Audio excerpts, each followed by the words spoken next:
তরকারি নেই, আর তরকারি নেই।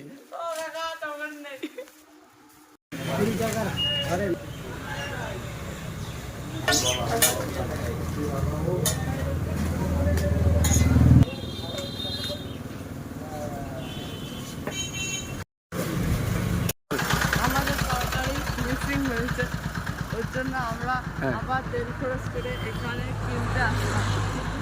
হ্যালো গাইস, আরে পরোটা নিয়ে আসলাম, দেখো বস্তার মতো দেখতে পুরো, দেখেছো? আর তরকারিগুলো যা লাগছে না, কেমন লাগছিল কাকা? আর আমাদের কি সাথে কি স্ক্যাম হয়েছে একটু বল, আরে কাকা, ঠিক করে বল।